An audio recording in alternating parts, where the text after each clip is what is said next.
درود، وقتتون بخیر. بریم سراغ ادامه تحلیل. بریم دامیننس بیت کوین رو نگاه کنیم، بی ام بی رو نگاه کنیم، اتریوم هم نگاه بندازیم ببینیم شرایط چجوریه.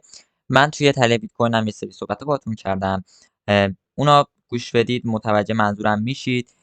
اگه انتقادی چیزی دارید به سبک ترید من، سبکی که دارم تحلیلمو میذارم، یا هر چیزی توی کامنت ها بنویسید. من میخوام با هم صحبت کنیم، راه ارتباطی داشته باشیم. خواستید توی تلگرام هم میتونیم صحبت کنیم که اگه نقصی چیزی هست درستش کنیم، اگه موضوعی هست بهترش کنیم، اگه جایی کمکاری هست اون کمکاریه رو پرش کنیم. من میخوام مثلا درست حسابی یه تحلیلی گذاشته دیدمون گذاشته. اگه شما هم نظری دارید، اصلا ممکنه واقعا من که ربات نیستم و نمیتونم بازارم که پیش بینی کنم، از آیندهم که خبر ندارم. شاید واقعا یه جایی من یه چیزی رو ندیدم، یه چیزی رو متوجه نشدم. شما بیاید تو کامنت ها بهم بگید آقا مثلا فلان جا دقیقه رو مثلا بگید و بنویسید آقا فلان جا مثلا ممکنه یه همچین اتفاقی بیفته، مثلا تو حواست نبوده نگفتی، یا مثلا یادت رفته، یا هر چیزی. بیایم با هم در ارتباط باشیم، یه محیط دوستانه و اوکی یا با هم راه بندازیم که بتونیم مثلا در کنارش سودی هم ببریم. مهم نیست، میگم من تو تحلیل قبلم هم گفتم، مهم نیست که چه کسی چه سبکی کار میکنه و چی کار میکنه، مهم اینه از اون سبکی پول در بیاره. بازار مالیه، اومدیم پول در بیاریم. پس مهم نیست داریم چیکار میکنیم. چه چیزی هم نباید داشته باشیم که بگیم نه فلان خوبه فلان بده. بیایم با هم صحبت کنیم، ببینیم مثلا چجوریه. همه اینجا مثل همیم، همه اومدیم سود کنیم. نه کسی مثلا از یکی دیگه بالاتره، نه کسی از اون یکی مثلا بیشتر حرفه‌ای تره. همه اندازه خودشون بلدن، چه من اندازه خودم، چه شما اندازه خودتون. همه اندازه هم بلدن و دارن واسه خودشون تو این بازار کار میکنن. پس بیایم مثلا با هم در ارتباط باشیم، نظرمون رو در اختیار همدیگه بذاریم، یه استفاده بکنیم، یه محیطی رو شکل بدیم که محیط درستی باشه، محیطی باشه که بتونیم ازش به درستی توی اون حالا راهبرد علمی، راهبرد مالی استفاده درستی داشته باشیم توی حالا حوزه بلاکچین و حوزه تحلیل و این موضوعاتی که حالا هست. بریم سراغ تحلیل دامیننس بیت کوین. من نمیتونم دیگه چارت رو عوض کنم چون یه دونه دامیننس بیت کوین کلا چارت بیشتر نداره، نمیتونم عوضش کنم. دونه دونه حالا تایم فریم ها رو یه نگاهی میندازیم، چون پرایس هم سبک من نیست، نمیتونم تحلیل دقیق بگیرم، واسه همین نمیتونم خیلی چیز خاصی ها اضافه کنم. و اینکه چون ویدیو خود بیت کوین طولانی شد دیگه نمیخوام مثلا بیشتر لفتش هم بدم. ببینید توی تحلیل بیت کوین گفتم ما داریم توی بیت کوین رو به بالا یه حرکتی ها میزنیم، ولی فعلا رنج شدیم. اگه اینجا رو در نظر بگیریم توی یک ساعته که ما اینجا رنج هستیم و حالا رنج سودی دیگه، اینجا رنجیم داریم، حالا اینجا نوسان انجام میدیم. بیایم دامیننس بیت کوین رو نگاه کنیم که داره رو به پایین حرکت میکنه. بیت رنج و دامیننس بیت کوین نزولی به ما آلت کوین سعودی ها میده تو این شرایط، ولی نه هر آلت کوینی. بیت کوین کش رو نگاه میکنیم، رنج نزوله. اتریوم رنجه، بی ام بی تقریبا رنجه، اوه تقریبا رنجه، ال سی هم همینطور. ایکس آر پی خب خیلی رفته بالا. لینک سعودیه، اتم تقریبا سعودیه. ببینید اینجا داریم میبینیم زمانی که حالا داره دامیننس میریزه و بیت کوین هم رنجه، ما داریم توی آلت کوین ها یکم رنج رو به بالایی میبینیم. و اتفاقی هم که افتاده، ما اینجا بیت کوین دیدیم دیگه توفوقات داره شروع میشه. ما اینجا داشتیم بیت کوین هم میدیدیم که رو به بالا داره پرفشار حرکت میکنه. آیا همون لحظه ما روی دامیننس هم میدیدیم که داره انقدر مثلا پرفشار حرکت میکنه؟ ما تایم فریمی بخوایم نگاه کنیم، تایمی اون لحظه‌ای بخوایم نگاه کنیم، نه همچین اتفاقی نمیافتاده. پس نمیتونیم هم دقیق بگیم که آره مثلا خود بیت کوین بهتر یا مثلا آلت کوین ها بهتر. این تخمینه که میزنیم، میگیم آقا مثلا ممکنه اون لحظه آلت کوین ها بهتر باشه، ولی اونم باز هر آلت کوینی نه. مثلا من برم چیزی چک کنم، حالا مثلا سولانا رو میارم، سول وی تی سی فرض مثال دیگه، ببینم مثلا الان سول وی تی سی سعودی هست یا نه. ببین سول وی تی سی فعلا نزولیه. اگه این مثلا بیاد سعودی شه به پیر بی تی سی، خب میتونم برم مثلا سول یو اس تی و پوزیشن بهتری باز کنم، موقعیت بهتری بهم میده. پس زمانی که داره همچین حرکتی واسه من میزنه، زمانی که مثلا اینجا داره دامیننسه یا همچین حرکتی میزنه، بیت کوین هم داره اونجا واسه من همچین حرکتی میزنه، من بیام پیره رو نگاه بندازم ببینم مثلا کدوم پیره مثلا سعودی، حالا مثلا فرض مثال بریم تون هم مثلا یه نگاهی بندازیم. فرض مثال حالا مثلا اومد توی چشمم مثلا تون بی تی سی. الان تون بی تی سی خب اصلا چارت نداریم بدبخت. برم یه نیر رو مثلا یه نگاهی بندازم، نیر بی تی سی. این مثلا نیره، اینجا سعودی بوده الان داره مثلا رنج میشه، باز مثلا به پیر بی تی سی مثلا رنج نزولیه. اگه مثلا بیاد این سقف رد کنه، بیاد مثلا اینجا رد کنه، من برم توی یو اس تی برم توی USDTش. اینجا باید اینجا رد بشه، اینجا رد بشه تا من بتونم مثلا پوزیشنم رو روی نیرم مثلا باز کنم. یه همچین اتفاقی میفته تو این شرایطی که مثلا داره اخبار اینجوری میاد، دامیننت بیت کوین همچین حرکتی میزنه. شرایط کلیمون الان اینجوریه. 4 ساعته رو برم یه نگاهی بندازم. اینجا سقف و کفای هفتگی بوده که داشتیم. این که دیگه اندیکاتور هم نیست که مثلا بخوام استفاده کنم. ناحیه است که مثلا کشیدیم. این ناحیه رو کلا من حساب نمی‌کنم الان. سقف و کف هفتگی رو دارم حساب می‌کنم.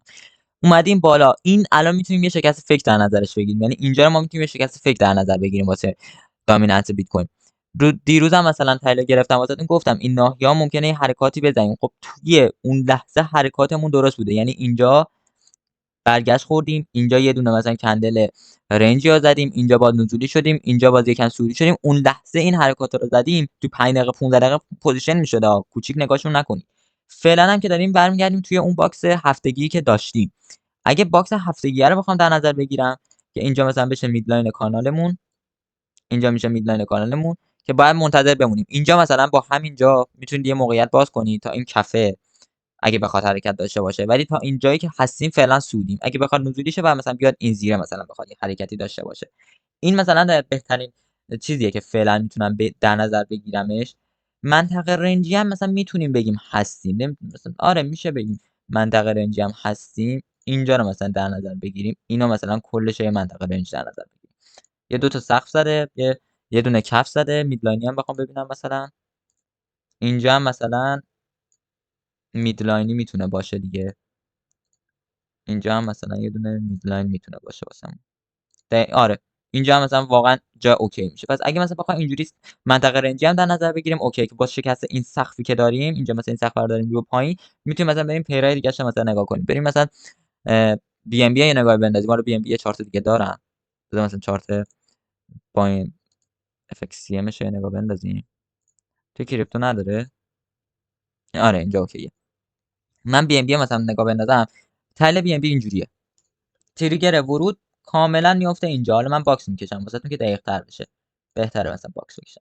تریگر ورودمون میشه اینجا. یعنی اینجا بشکنه ما میتونیم مثلا بالا یه حرکتی داشته باشیم توی 4 ساعته. گذشتهش هم دیگه نگاهی نمیندازیم. ببین خیلی ساده میشه. دیگه دید مثلا اونجوری دقیق نمیشه مثلا بخوام نگاه کنم، چون میگم خیلی هم حرفه‌ای نیستم مثلا روی پرایس و این موضوعات.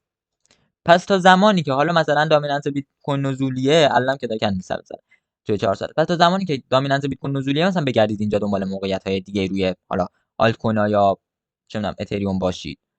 اتریوم هم مثلا باز شرایطش همون جوره. یعنی مثلا بخواد چیز کنه جای مثلا خوبه اینجا، مثلا واسه اتریوم جای خوبیه به نظر من. اینجا مثلا جای خوبیه. پس تا اون زمان بگردید. اگه موقعیت داد نداد برید تو خود مثلا بیت کوین دنبال موقعیت بگردید واسه باز کردن پوزیشن. اینم من برگردم روی بی ام بی نگاهی بندازم بهتون بگم. من گفتم اینجا مثلا ورود کنیم، اینجا بهتون گفتم مثلا ورود کنیم. دو تا سناریو داره دیگه. یعنی اگه مثلا بیاد بالا حرکت بکنه رو به بالا، مثلا ما پوزیشن لانگمون رو باز می‌کنیم. اگه ریجکت بشه خب پوزیشن شورتمون رو باز می‌کنیم. فکر نکنید مثلا شورت باز نمی‌کنیم. ما یه دقیقه یادم رفتم بهتون بگم که دو تا سناریو رو در نظر بگیرید. یعنی فعلا فقط لانگش رو نگاه نکنید. اگه ریجکت هم شد خب ما میتونیم شورتش هم باز کنیم قاعدتا. اینا از این شرایط. توتال رو هم مثلا برام یه نگاهی بندازم. نمیگم خب چارتش مثلا چیز ندارم. بخوام مثلا دید بگیرم، فکر کنم چارتش هم آپدیت نکردم. بذار هفتگیش هم یه آپدیت بکنم. هفته پیش پایین‌ترینش میشده اینجا و بالاترینش هم میشده اینجا. این هفته پیش توتالو.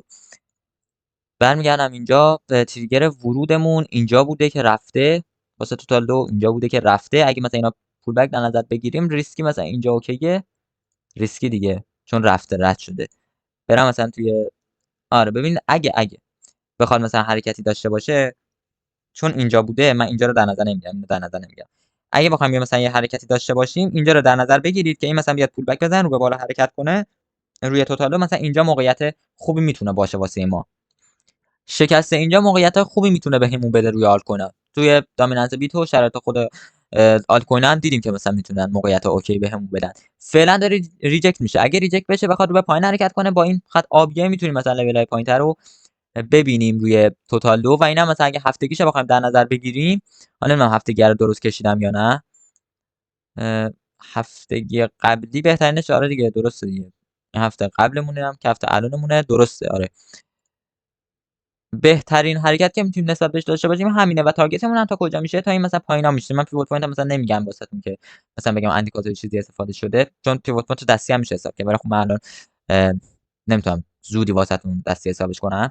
ولی اگه مثلا بخوایم هم تارگت بگیریم مثلا یه لولش اینجاها میشه، لول‌های بعدیش هم مثلا باز این سقف کفه مثلا اینجاها میشه. اینجا مثلا جاهاییه که میتونیم پوزیشن‌ها باز کنیم. خیلی تحلیل ساده بود. امیدوارم تحلیل واسهتون مفید بوده باشه. اگر از تحلیل خوشتون اومد حتما لایک کنید، نظری انتقاد دارین توی کامنت‌ها واسه من بنویسین. اگرم کلا از تحلیل خوشتون نیومد میتونین دیسلایک کنین.